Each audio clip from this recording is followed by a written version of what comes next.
इस मुल्क में दो आवाजें हैं। इस मुल्क में एक वो आवाज है जो दंगा कराना चाहता है, खून खराबा करना चाहता है, नफरत फैलाना चाहता है, और एक वो आवाज है जो मोहब्बत और न्याय की आवाज को बुलंद करना चाहता है। बीजेपी राम का दाम तो लेती है लेकिन नीति रावण की रखती है। कृष्ण का उपदेश देती है लेकिन चालें शकुनी की चलती है। गॉडसे का महिमा मंडन करती है, गांधी के सिद्धांतों को आत्मसात नहीं करती। सरदार पटेल की मूर्ति तो बनाती है लेकिन उसके एकता के सिद्धांत को नहीं अपनाती। ये देश नफरत का राजपथ बन चुका है। नमस्कार दोस्तों, अभी बीजेपी खतरे में। रुको जरा, सब्र करो। बीजेपी सरकार डूबता जा रहा है। अभी मोदी जी, अमित शाह, योगी बहुत बड़ा खतरे में है।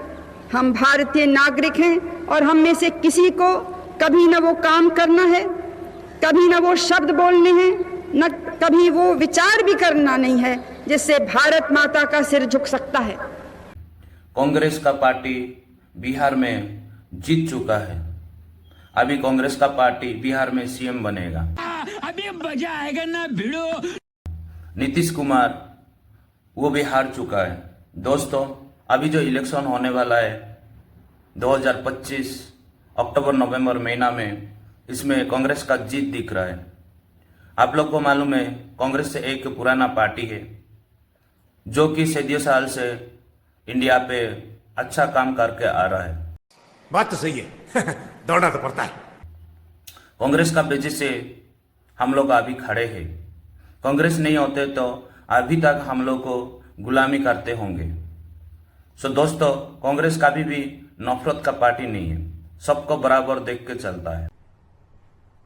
क्या बात कर रहे हैं दोस्तों? अभी जो राहुल गांधी जो नेतृत्व ले रहे हैं, देश के लिए ले रहे हैं, उसमें राहुल गांधी हिंदू, मुस्लिम, क्रिश्चियन, जैन, सिख जितने भी धर्म है उसको बराबर देख रहा है। समझ रहे हो? समझ रहे हो? समझ रहे हो ना? कांग्रेस एक पार्टी है, बलिदान पार्टी है।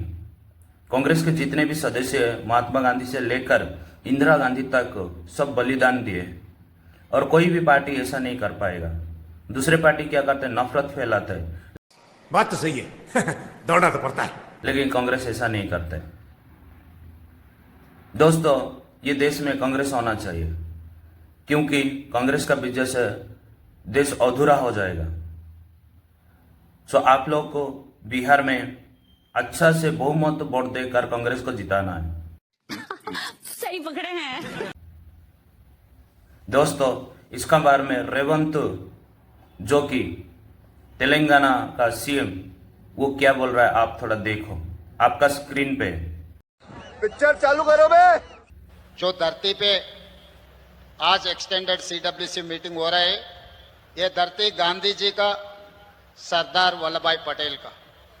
ये साबरमती नदी के किनारे में हम बैठकर 2 दिन चिंतन बैठक किए। ये मोदी जो गारंटी है इस देश को तोड़ने का, ये जो कोशिश कर रहा है मोदी जी ने इस देश को तोड़कर सही पकड़े हैं उनके सरकार बनाने का, वो रोकने के लिए हम लोग यहाँ पर सब इकट्ठा हुए साबरमती नदी के किनारे पे। जो गांधी जी के आज सोचधारा है, कांग्रेस पार्टी आज राहुल जी के नेतृत्व में गांधी जी सोचधारा को आगे ले जाने के लिए हम लोग कोशिश कर रहे हैं। मगर इस देश में, इस देश का प्रधानमंत्री नरेंद्र मोदी जी ने गांठ से सोचधारा को इस देश में फैलाने के लिए कोशिश कर रहा है। इसीलिए आज इस देश में हर गांधी जी का परिवार, राहुल जी का दोस्त और मित्र, इस देश के कोने कोने से नौजवान इकट्ठा होना है। मजा आया, और मैं ये जो मजा है हिंदुस्तान के हर व्यक्ति को देना चाहता हूं। अपनी विचारधारा को साबित करने का वक्त है, और जावेद अख्तर ने बखूबी इस बात को लिखा है कि इस मुल्क में 2 आवाजें हैं। इस मुल्क में 2 आवाजें हैं। समझ रहे हो? समझ रहे हो? समझ रहे हो ना?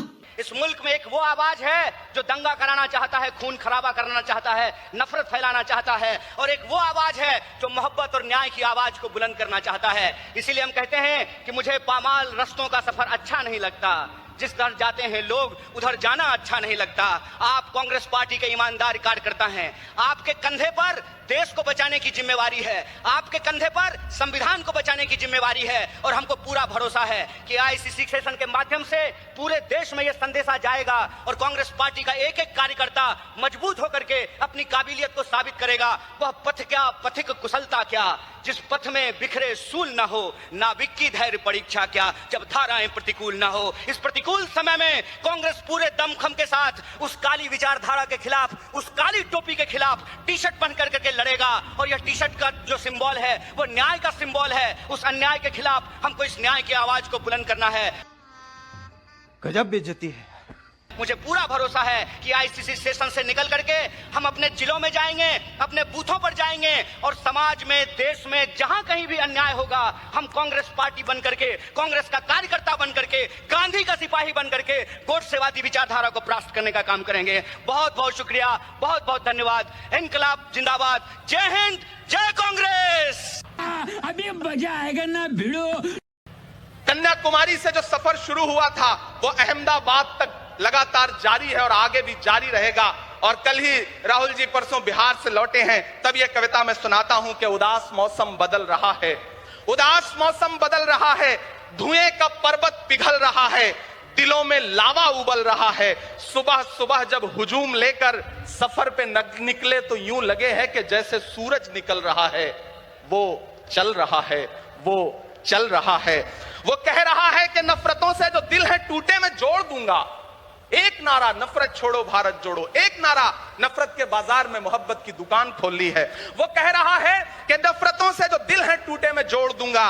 वो कह रहा है हर एक दरिया, हर एक तूफान को मोड़ दूंगा। सुनो सितमगर, न समझो डर कर मैं अपने लोगों को छोड़ दूंगा, सितम की गर्दन मरोड़ दूंगा। बात तो सही है दौड़ना तो पड़ता है। सितमगरों की हर एक ख्वाहिश, हर एक साजिश कुचल रहा है, वो चल रहा है, वो चल रहा है। अंतिम पंक्तियां पढ़ता हूं कि जमाने भर की तमाम माओं ने हाथ उठाकर दुआएं दी हैं, जमाने भर की तमाम माओं ने हाथ उठाकर दुआएं दी हैं, तमाम बच्चों ने इस तपस्वी का माथा चूमा, बलाएं ली हैं। जो नफरतों का जहर भरा है ये बन के शंकर निगल रहा है, वो चल रहा है, वो चल रहा है। मोहब्बतों की किताब लेकर, लबों पे अपने गुलाब लेकर, मोहब्बतों की किताब लेकर, लबों पे अपने गुलाब लेकर, सुनहरे रंगों का ख्वाब लेकर वो आया है इनकलाब लेकर। बलाएं रास्ता बदल रही हैं, फजाएं खुशबू में ढल रही हैं। ये नफरतों का निजाम बदले, हिकारतों का कलाम बदले। अगर ये रहबर नहीं बदलते तो अपना लहजा अवाम बदले। अंधेरे बेचैन दिख रहे हैं, कोई जो है इस अंधेरी शब में मशाल की तरह जल रहा है, वो चल रहा है, वो चल रहा है, वो चल रहा है। बहुत बहुत आप सबको धन्यवाद दूंगा। साथियों, आपने जिस जिंदा दिली से सुना उसके लिए आपका बहुत आभार। न हम सफर न किसी हमनशी से निकलेगा, हमारे पांव का कांटा हम ही से निकलेगा। वतन की रेत मुझे एड़ियां रगड़ने दे, मुझे यकीन है पानी यहीं से निकलेगा। बहुत बहुत शुक्रिया। आप शिव जी को देखें तो उनकी इमेज से आपको पता लगता है कि हिंदू डर नहीं फैला सकता, हिंदू हिंसा नहीं फैला सकता, हिंदू नफरत नहीं फैला सकता। और बीजेपी 24 घंटा नफरत, हिंसा, नफरत, हिंसा, नफरत, हिंसा। मैं आपको यही कहना चाहती हूं कि बीजेपी आरएसएस ने धर्म की राजनीति को अपना औजार बना दिया है, संसद को एक सिर्फ मोहर लगाने वाली मशीन बना दिया है।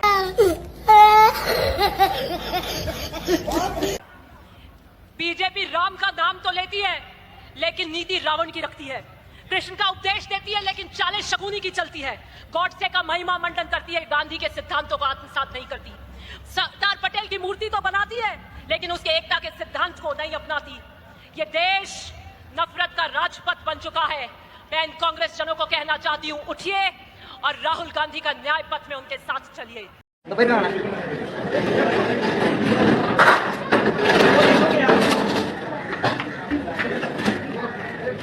संवाद की जगह आदेश ने ले ली है, असहमति की जगह दमन ने ले ली है।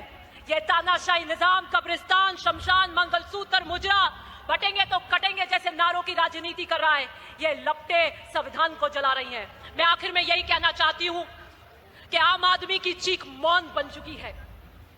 उसकी आवाज में न गजलों का लहजा है, न इशारों की नजाकत है। उस माँ की चीख जिसने अपने बेटे को सांप्रदायिक हिस्सा में खोया है।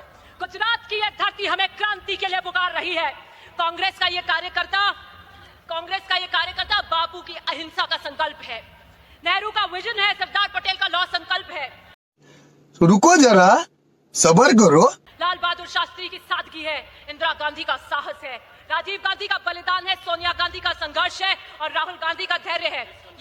ये समय, आई एम जस्ट कंक्लूडिंग, ये समय भीष्म की प्रतिज्ञा का है, ये भीष्म मौन का नहीं है। आइए चलिए और राहुल गांधी जी के इस न्याय पथ में उनके साथ कंधे से कंधा मिलाकर चलिए। दोस्तों, आप लोगों में बता दूं जो कि पंडित जवाहरलाल नेहरू, पहला प्रधानमंत्री जोगी, उन्होंने है ना, देश डूब रहा था उस टाइम पर 196 करोड़ देश को दान दिया था। ऐसे महान है कांग्रेस पार्टी। अभी जो राहुल गांधी है ना, उन्होंने कोई अमीर घर के नहीं जा रहा है, उन्होंने जा रहा है गरीब को देखने के लिए, गरीब के साथ खाना खा रहा है, गरीब के साथ बैठ रहा है, गरीब को भला के लिए वो चाह रहा है। तो दोस्तों सोचो, एक इतना बड़ा आदमी है, वो गरीब के साथ रहता है, जब वो देश का प्रधानमंत्री बन जाएगा तो देश कैसा होगा। और कांग्रेस एक इतना बढ़िया है देश के लिए, और कोई भी पार्टी ऐसा नहीं हो सकते, क्योंकि देश में है ना जितने भी बलिदान हो, अभी हम लोग को इंडिपेंडेंट मिल चुका है, तब से कांग्रेस बलिदान दे के आ रहा है अभी तक। तो फ्रेंड्स, मैं आप लोगों को बता दूं, जो कांग्रेस देश में होगा ना तो हमारा भलाई होगा। फ्रैटर्निटी में बिलीव करता है कांग्रेस, लिबर्टी में बिलीव करता है कांग्रेस, सबको बराबर देखता है कांग्रेस, ऊंच नीच कांग्रेस के पास कुछ भी नहीं है। हमेशा देश के लिए खड़ा हुआ है कांग्रेस। कांग्रेस का वजह से हम लोग अभी जी पा रहे हैं, नहीं तो अभी भी हम लोग गुलामी करते होंगे। सो दोस्तों, हम लोग समझते कि कौन सा अच्छा है, कौन सा बुरा है, कौन सा पार्टी अच्छा कर रहा है, कौन सा पार्टी बुरा कर रहा है। तो आप लोग का मतामत क्या है, आप लोग कमेंट करो, बताओ कौन सा पार्टी अच्छा है। और कांग्रेस का इतना है, सबको बराबर हिस्सा देता है। कांग्रेस के बिना ये देश अधूरा है। अभी जो CWC मीटिंग हो रहा है, इंडिया गठबंधन, वो हो जाएगा तो कांग्रेस बहुत भला काम करेगा। दोस्तों, अभी बिहार में कांग्रेस का पार्टी बनने जा रहा है, कांग्रेस का गवर्नमेंट बनने जा रहा है। सुनने के लिए अच्छा लग रहा है, बिहार में कांग्रेस का गवर्नमेंट आएगा। दोस्तों, कांग्रेस के लिए एक लाइक करो, एक सब्सक्राइब करो, नोटिफिकेशन को ऑन करके रखो। मैं आप लोग को ऐसे वीडियो लेके आऊंगा।